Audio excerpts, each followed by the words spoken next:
তার ডান হাতটি চিরদিনের জন্য অচল, সবসময় তা এঁটে থাকে বুকের কাছে। সেই ৮০-র দশকে বোমা হামলার শিকার হয়েছিলেন। এখন মৃত্যুকে হাতের মুঠোয় নিয়ে সামলাচ্ছেন প্রতিরোধের শেষ দুর্গ তিনি, আয়াতুল্লাহ আলী খামেনি।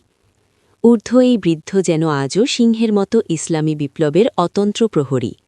তার প্রত্যেকটি কথাই জনসমুদ্রে প্রতিধ্বনিত হয়ে কাঁপন ধরায় শত্রুর বুকে। মধ্যপ্রাচ্যের উপর দীর্ঘদিন ধরেই শকুনের চোখ। আমেরিকা ও ইসরায়েল বারবার এই অঞ্চলে থাবা বসিয়েও পুরোপুরি সফল হতে পারেনি।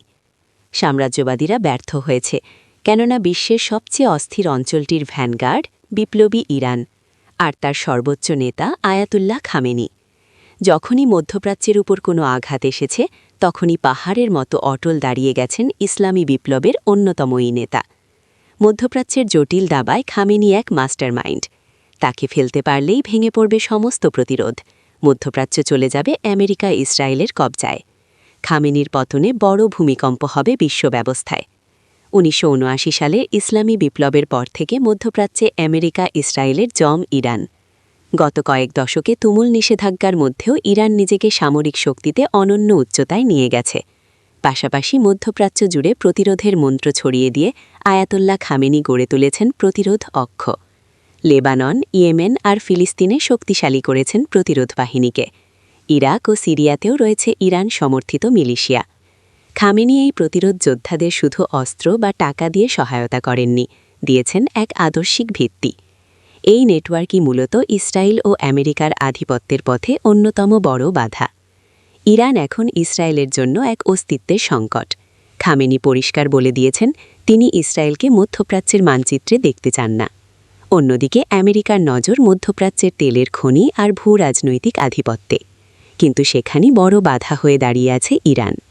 ইরান না থাকলে হরমুজ প্রণালী থেকে শুরু করে পুরো অঞ্চলের তেলের সাপ্লাই চেইন চলে যাবে আমেরিকার হাতের মুঠোয়। খামেনি না থাকলে পুরো অঞ্চলে নিশ্চিন্তে ছড়ি ঘোরাতে পারবে Israel.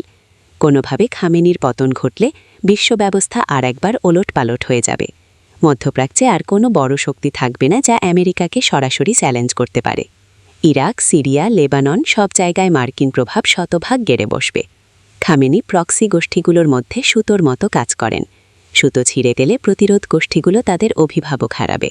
খামেনির Iran Putin R she জিনপিংয়ের বড় মিত্র। খামেনির পতন হলে মধ্যপ্রাচ্যে এই দুই দেশের পা রাখার জায়গাও সংকীর্ণ হয়ে আসবে। খামেনির পতন হলে মধ্যপ্রাচ্যের নেতৃত্বে যে বিশাল শূন্যতা তৈরি হবে তা পূরণ করা অসম্ভব। মুসলিমদের তীর্থস্থান সৌদি আরবের সামর্থ্য থাকলেও তাদের প্রতিরোধের মেরুদণ্ড নেই। উল্টো আমেরিকার সাথে আতাত রয়েছে তাদের। অন্যদিকে মধ্যপ্রাচ্যের আরেক বড় শক্তি তুরস্কের সামর্থ্য থাকলেও আরব দেশগুলো এরদোয়ানকে সন্দেহের চোখে দেখেন। তারা চান না কোনো অনারব শক্তি তাদের উপর খবরদারি করুক।